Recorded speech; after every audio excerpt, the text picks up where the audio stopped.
আমাদের দেশে এরকম বেজাইল্লা মহিলা আছে, আমনগো দেশে আছে কিনা জানি না। একটা বাড়ির ইজ্জত নষ্ট করার জন্য একটা মহিলাই যথেষ্ট। আপনাদের এই গ্রামের ইজ্জত নষ্ট করার জন্য 10টা মহিলা লাগবে না, একটা মহিলাই যথেষ্ট। পুরা বাঙালির নাক চুল কাটার জন্য, ইজ্জত মরার জন্য 10টা মহিলা লাগবে না, একটা মহিলাই যথেষ্ট। ঠিক নেই? আবু লাহাবের স্ত্রী উম্মে জামিলা, নবীর চাচী, এ মেয়ে লোকটা যায়া যায়া বলতেছে, মুহাম্মদ কি খবর নিয়া তোমাদের কাছে আসছে? বলে এক আল্লাহর দাওয়াত দিয়েছে, মুহাম্মদ রাসূল রিসালাতের দাওয়াত দিয়েছে, আর সুন্দর একখানা 30 পারা কোরআনের দাওয়াত দিয়েছে। কি বলেছ? বলে নবীর কথা আচার আচরণ এত ভালো লেগেছে, আমরা সিদ্ধান্ত নিয়েছি ঈমান আনবো, আজ কোরআনের দাওয়াত দিয়েছে, কোরআন মেনে নিব। মেয়ে লোকটা বলতেছে যে তোমরা জানো না আমি যা জানি। বলে কি? কয়ে তোমরা এই কোরআন যদি মানো, জীবনে আর কোনোদিনই ঘুমাইতে পারবা না, আরাম করা যাবে না। এই কোরআন মুহাম্মদ পায়া সারা রাত ঘুমায় না, দাঁড়াইয়া দাঁড়াইয়া কোরআন পড়ে। তোমরা যদি এই কোরআন মানিয়া নাও, জীবনে কোনোদিন আর ঘুম যাইতে পারবা না। কাজে যে কোরআন গ্রহণ করলে ঘুম যাওয়া যায় না, এটা শান্তির কোরআন না, এটা অশান্তির কোরআন। একটু চিল্লিয়া বলেন না আউযুবিল্লাহ। আর একটু জোরে কর। এবার আপনারা বলেন, আল্লাহ নবীরে পাঠাইছেন, কোরআন পাঠাইছেন শান্তির জন্য না অশান্তির জন্য? চিল্লিয়ে বলেন, শান্তির জন্য। এ বাবা জিরারে আমার, এতে করিয়া মানুষের মন ঘুরে যায়, নবী প্রচন্ড ব্যথা পায়। আর আমার আল্লাহ সান্ত্বনা দিয়া বলেন, তাহা, হে আমার হাবিব ও আমার বন্ধু, মা আনজালনা আলাইকাল কুরআন লিতাশকা, আমি আপনাকে কষ্ট দেওয়ার জন্য কোরআন নাজিল করি না, অশান্তির জন্য আমি আল্লাহ কোরআন নাজিল করি না। কোরআন দিয়েছি আরামের জন্য। সারা রাত দাঁড়াইয়া কোরআন পড়বেন না, সারা রাত ইবাদত করবেন না, কিছু সময় ইবাদত করেন, কিছু সময় ঘুমান, আরাম করেন। যারা মনে করে কোরআনে শান্তি নাই, তারা যেন জানতে পারে কোরআনের মধ্যে শান্তির অভাব নাই। তাদের মুখের মধ্যে যেন চুনকালি লাগে, তবে জানিয়ে লন, ইল্লা তাযকিরাতাল লিমান ইয়াখশা। এই কোরআনের উপদেশ সবাই মানিয়ে নিবে না, কোরআন তারাই মানিয়ে নিবে, কোরআনের ইজ্জত তারাই করবে। আল্লাহর ভয় যাদের মধ্যে আছে তারাই কোরআন মানিয়ে নিবে। একটু চিল্লিয়া বলেন না সুবহানাল্লাহ।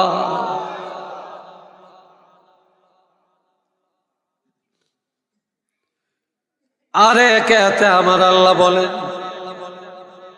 আজকাল আমরা স্টেজে বসে কত চমৎকার চেয়ারে বসে কথা বলি, কত ডিজিটাল মাইক সামনে রেখে কথা বলি, কত চমৎকার প্যান্ডেলে বসেন আপনারা। আমরা কেহই ডাকি না, কর্তৃপক্ষ ডাকে, পোস্টার করে, ব্যানার করে, দাওয়াত দেয়, কালেকশন করে, আয়োজন করে। আর আমগরে দাওয়াত দিয়ে আনে, আমরা থুবের মধ্যে আইসা, জনসমাজ আইসা কথা বলে চলে যাই, আর যাওয়ার সময় সবাই বাহা বাহা দেয়। ঠিক না? কিন্তু আমার নবী কোনদিন এই চেয়ারে বসে কোরআনের দাওয়াত দিতে পারে না রে ভাই। নবীজি এত ডিজিটাল মাইক সামনে নিয়ে কথা বলতে পারেন না। এত চমৎকার প্যান্ডেলের ভিতরে জনসমুদ্রে নবী দাওয়াত দিতে পারেন না। নবীজি কোরআন পায়া ইহুদির বাড়িতে যায়, নাসারার বাড়িতে যায়, কাফেরের বাড়িতে যায়, রাস্তায় যাকে পায় তার কাছে এক আল্লাহর দাওয়াত দেয়, আরে সুন্দর কোরআনের দাওয়াত পুষাইয়া দেয়। এতে করে কেউ বলে পাগল, কেউ মারে পাথর, কেউ বলে মিথ্যাবাদী, কেউ বলে ধোঁকাবাজ। আবার নবী যখন দাওয়াত দিয়ে এসে নামাজে দাঁড়িয়ে যায় রে ভাই, কাফেররা পিছন দিক থেকে আসিয়া নবীর গলায় রশ্মি লাগায়া গামছা লাগায়া চিৎ করে মক্কার জমিনে ফালায়া দেয়। নবীজি আসরের নামাজ আদায় করলেন। এই আসরের নামাজ পড়িয়া বাইতুল্লাহর সামনে বসে বসে চোখের পানি ছাড়ায় বিনায়া বিনায়া কান্দে। নবী কেন কান্দেন আল্লাহ তো জানেন, আমার আল্লাহ জানিয়ে দেন, কিতাবুন উনজিলা ইলাইকা ফালা ইয়াকুম ফি সাদরিকা হারাজুম মিনহু লিতুনজিরা বিহি ওয়া যিকরা লিল মুমিনিন। একটু কন্যা আল্লাহু আকবার, আর একটু জোরে বলেন আল্লাহু আকবার। আমার আল্লাহ জানিয়ে দেন, হাবিব আমি আল্লাহ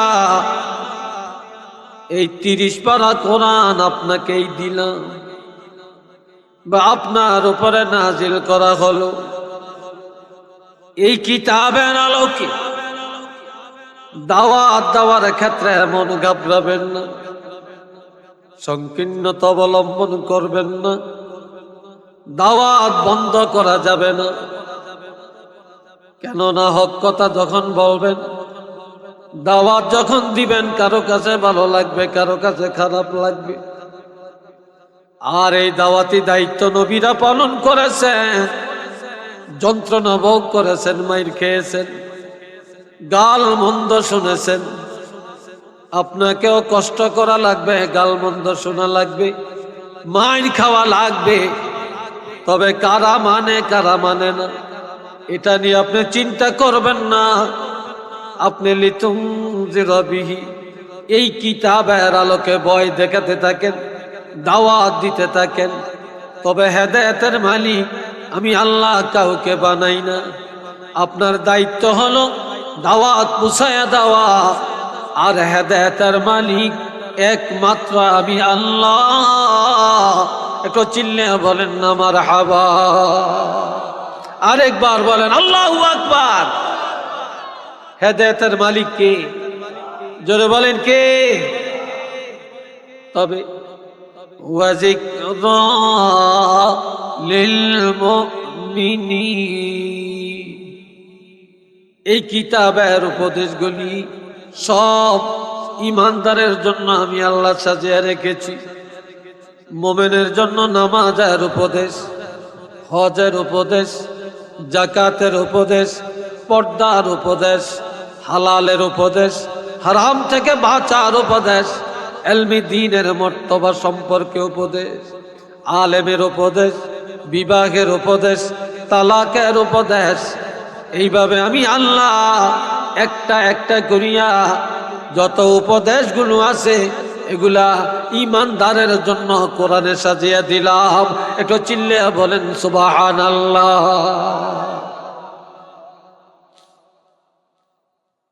আল্লাহ কথা বুঝতেছেন তো? হ্যাঁ, আল্লাহ কবুল করেন। একটু চিল্লে সবাই বলেন আমিন, আর একবার বলেন আমিন। এ বাবা জিনারে আমার, এই দুনিয়ায় আলেমের এত মর্যাদা কেন? এই দুনিয়ায় যত আলিম সব আলেমের ওস্তাদ হলেন আমার নবী। কথা ঠিক কিনা? কোরআনের ওস্তাদ কে? কথা কয় না। কোরআনের ওস্তাদ কে? নবী না? নবীর ওস্তাদ কে? নবীর ওস্তাদ আল্লাহ। বাপ যদি দামি হয় সন্তানের দামি হয়, ওস্তাদ যদি দামি হয় ছাত্র দামি হয়, ঠিক কিনা? নবীর ওস্তাদ আল্লাহ। আল্লাহ, আল্লাহর ছাত্র যিনি, তিনি সৃষ্টি জগতের মধ্যে শ্রেষ্ঠ। নবীর সমকক্ষ আর কেউ নেই। আর নবীর ওস্তাদ, নবীর ছাত্র যারা, নবীর ছাত্র যারা ওলামায়ে কেরাম, তাদের মর্যাদার উপরে এই দুনিয়ায় সাধারণ মানুষের কোনো মর্যাদা নাই। একটু চিল্লিয়ে বলেন না সুবহানাল্লাহ। বন্ধুরা রে আমার, এটা কেমন কোরআন আমরা পাইলাম? আল্লাহ, ইন্না নাহনু নাযালনা যিকরা ওয়া ইন্না লাহু লাহাফিজুন। আমার দিকে চান, আপনারা একটু অন্যদিকে মোড়ামুড়ি করতেছেন। আমি তো সবার দিকে তাকাচ্ছি, আপনারা আমার দিকে তাকাবেন। আর আমার দিকে চাইলে যদি ঘৃণা লাগে, তাহলে স্টেজে কত সুন্দর মানুষ, এদের দিকে চাবে নাকি? বাবাজিরা রে, ইবতিদাই ইসলামে জাহিলি যুগে একটা মহিলা বস্তির ভিতরে বসে বসে কোরআন তেলাওয়াত করে। আগুন লেগে গেছে, বস্তি পোড়া যে ছাই হয়ে যায়, মানুষ আত্মরক্ষা করে বের হয়ে যায়। কিন্তু মেয়ে লোকটা যেই ঘরে বসে বসে কোরআন পড়েন, ওই ঘরে আগুন লেগে যায়, মহিলা বের হয় না। ঘরটা পুরা ছাই হয়ে গেছে। মানুষ এখনো ভাবতেছেন এই মহিলার নাই, হাড্ডিগুলিও পাওয়া যাবে না। আস্তে আস্তে যখন আগুন নিভে যায়, মানুষ অভিযান চালায় তার হাড্ডি তালাশ করার জন্য। এবার ছাইগুলো সরেয়া দেখে যেই জায়গায় মহিলা আল্লাহর কোরআন পড়ছিলেন, ওই জায়গায় এখনো বসে বসে আল্লাহর কোরআন তেলাওয়াত করে। মহিলাও পড়া যায় না, আল্লাহর কোরআনও পড়া যায় না। সবাই বলে মহিলা, আগুনে সব পড়া গেল, তুমি জানো না? তুমি কেমনে টিকে রইলা? আমি তো বলতে পারি না, আগুন যে লাগছে। এবার নজর করে দেখে সব চাই। এই জন্য আল্লাহ বলেন, শুধু কোরআনের হেফাজত আমি আল্লাহ করব না, কোরআনের হেফাজত যারা করে, কোরআন যারা পড়ে, কোরআন যারা পড়ায়, কোরআনের উপরে যারা থাকে, কোরআনের ইলম যারা অর্জন করে, আমার রাসূল বলেছেন তাদের হেফাজতের জিম্মাদার হলেন আল্লাহ। একটু চিল্লিয়ে বলেন না সুবহানাল্লাহ। এ বাবাজিরা রে আমার, এই দুনিয়ায় দেখেন কিয়ামতের ময়দানে 5 শ্রেণীর মানুষ বিনা হিসাবে জান্নাতে যাবে। কয় শ্রেণী? আরো জোরে বলেন। 1 নম্বরে হক্কানি উলামায়ে কেরাম, 2 নম্বরে শহীদ, 3 নম্বরে গাজী, 4 নম্বরে হাফেজ কোরআন, 5 নম্বরে দানকারী। এবার শহীদেরা বলবে, শহীদরে ইসলামের জন্য শহীদ হলে জান্নাতে যাওয়া যায়। এই কথা পাইলা কোথায়? তো আল্লাহ, এটা আলেমের কাছে পাইছি। বলে দাঁড়াও, গাজীরে ডাক দিয়া বলবে, ও গাজী, ইসলামের জন্য যুদ্ধ করে জিততে পারলে, গাজী হতে পারলে জান্নাতে যাওয়া যায়, পাইছো কই? আল্লাহ আলেমের কাছে। দাঁড়াও। এবার হাফেজে কোরআনকে বলবে, ও কোরআনের হাফেজেরা, 30 পারা কোরআনের হাফেজ হতে পারলে জান্নাতে যাওয়া যায়, এটা পাইলা কই? আল্লাহ হক্কানি আলেমের কাছে। কয় দাঁড়াও। ও দানকারীরা, কোরআনের খেদমতে দান করলে, মসজিদ মাদ্রাসায় এতিম মিসকিনের দান করলে জান্নাতে যাওয়া যায়, এটা পাইলা কই? আল্লাহ আলেমের কাছে। এবার আল্লাহ আলেমকে ডাক দিয়া বলবে, ও আলেমেরা, তোমরা আগে আগে জান্নাতে যাও, তোমরা হইলা ইনজিল, তোমরা ইনজিল আগে জান্নাতে যাইবা, আর তোমাদের পিছি পিছে বাকি 4 গ্রুপ দলে দলে জান্নাতে চলে যাবে। একটু চিল্লিয়া বলেন আলহামদুলিল্লাহ। আরেকবার বলেন মারহাবা, আরেকবার বলেন মাশাআল্লাহ।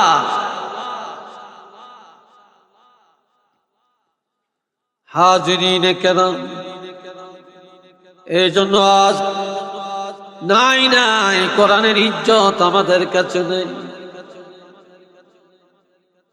মক্কা শরীফ 1 রাকাত নামাজ পড়লে 1,00,000 রাকাতের সওয়াব।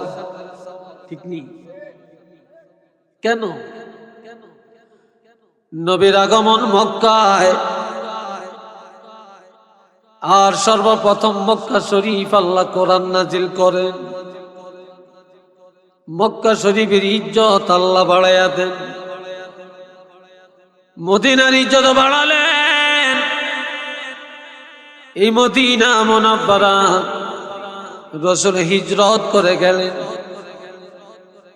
নবীজির রওজা মুবারক, আর মদিনায় যাওয়ার পরে আল্লাহ কোরআন নাজিল করেন,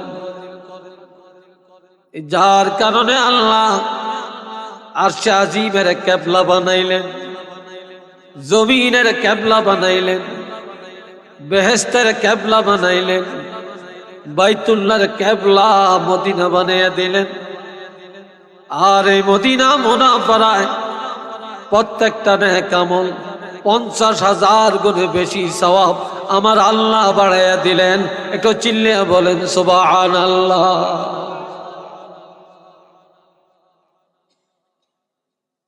মক্কা শরীফ একটা পাহাড়, যে পাহাড়টার নাম হলো গারে হেরা। কি নাম? গারে হেরা। ওই পাহাড়ের মধ্যে নবী মুরাকাবা করতেন। আজকাল মহিলারা স্বামী মানে না, স্বামীর খেদমত করতে চায় না।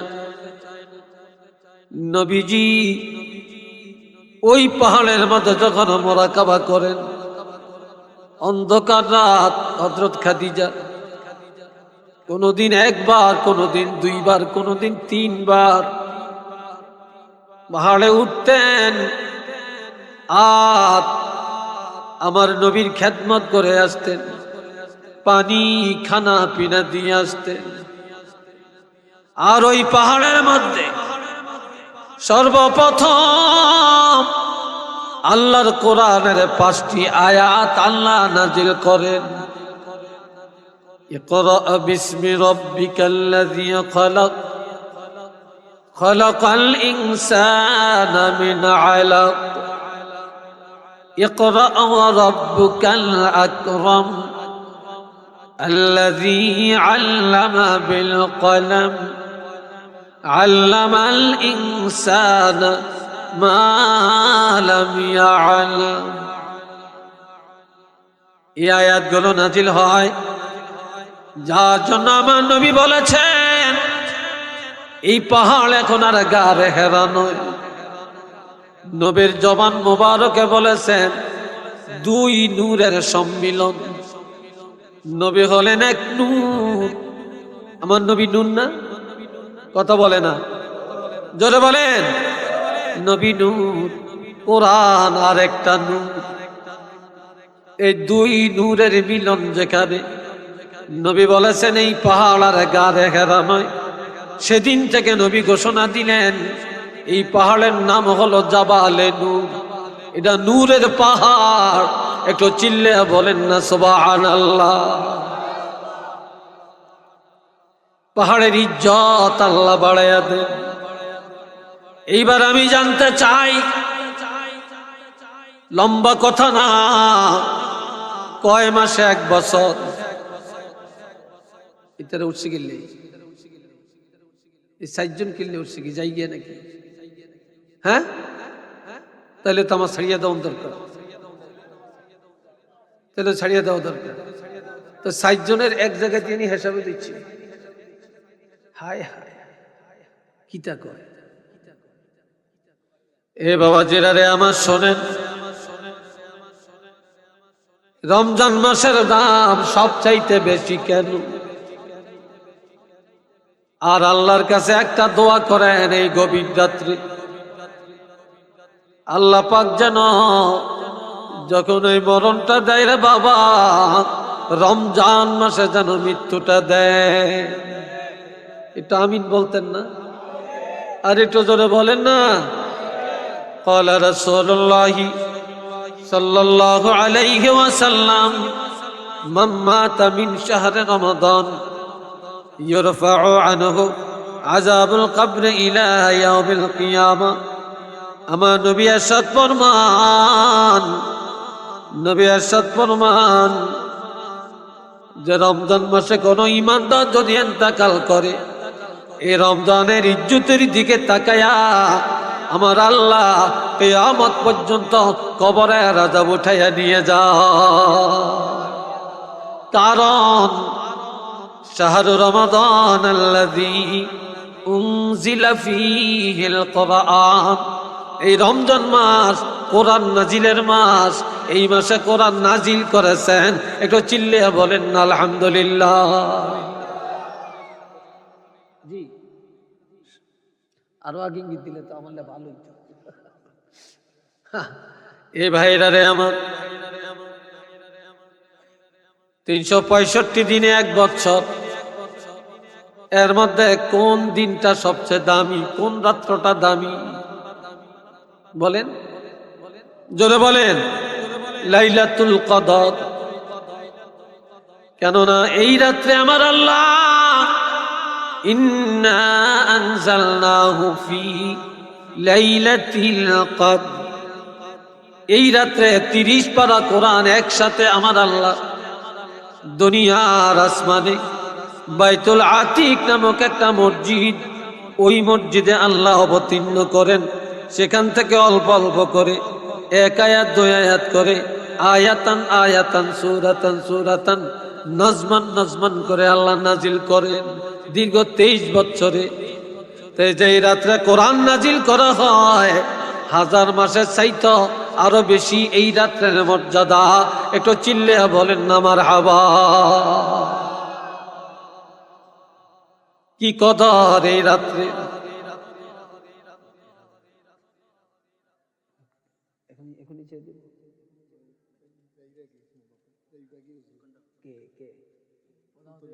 হুজুর আসছেন? হুজুর আসছেন তো ঠিক আছে, আলহামদুলিল্লাহ। আমি তো সমস্যা নেই তো। আরে কি বলেন, আল্লাহ কবুল করেন। সবাই বলেন আমিন। আরেকটু জোরে করেন আমিন। তাইলে ভাই শেষ কথা, এই কোরআনের দ্বারা যদি সব কিছুর ইজ্জত বাড়তে পারে, এরপরে রেহাল কাঠ দিয়া বানায়, সেই রেহালের দাম কাপড় দিয়া গিলাপ বানায়, এটার দাম কত বেশি। আর কোরআন যদি আমরা পড়ি, আর কোরআন যদি পড়াই, আমার সন্তান আপনার সন্তান যদি কোরআন পড়ে, তাহলে আমাদের দাম আল্লাহর কাছে সবচেয়ে বেশি হবে না কম হবে? জোরে বলেন। আল্লাহ কবুল করেন। এখানে মাদ্রাসা, খেয়াল রাখবেন, আপনাদের সন্তানকে মাদ্রাসায় দিবেন। আমার ভাই এই মাদ্রাসা প্রতিষ্ঠা করেছেন, আল্লাহ ওনার মধ্যে এই বুঝ দিয়েছেন। আল্লাহ ওনার বুঝকে আরো তারাক্কি দেন। আল্লাহ এই মাদ্রাসা চালানোর মতো ওনার যোগ্যতাকে আরো বৃদ্ধি করে দেন। সবাই বলেন আমিন। আর একটু জোরে বলেন আমিন। আলহামদুলিল্লাহি রাব্বিল আলামিন ওয়াল আকিবাতু লিল মুত্তাকিন والصلاة والسلام على رسوله الكريم وعلى آله وأصحابه أجمعين ربنا ظلمنا أنفسنا وإن لم تغفر لنا وترحمنا لنكونن من الخاسرين الله মাহফিল খানা কবুল করে নেন, আমাদের গুনাহগুলি মাফ করে দেন। যারা মাহফিলে দান সদকা করেছেন আল্লাহ কবুল করেন, এই মাদ্রাসা কবুল করেন আল্লাহ, মাদ্রাসার ছাত্র শিক্ষককে কবুল করেন। আয় আল্লাহ, আমাদের আব্বা আম্মা সহ যারা কবরে, প্রত্যেকের কবর জান্নাতের বাগান বানিয়ে দেন। আমরা গুনাহগার আল্লাহ, আমাদের জীবনের গুনাহগুলি মাফ করে দেন। আল্লামা সাহেব কাবলা রহমতুল্লাহ আলাইহি দরজা বুলন্দ করে দেন। এই ওলি আল্লাহর রুহানিয়াত আমাদের নসিব করে দেন। সুবহান রাব্বিকা রব্বিল ইজ্জাতি আম্মা ইয়াসিফুন ওয়া সালামুন আলাল মুরসালিন ওয়ালহামদুলিল্লাহি রাব্বিল আলামিন।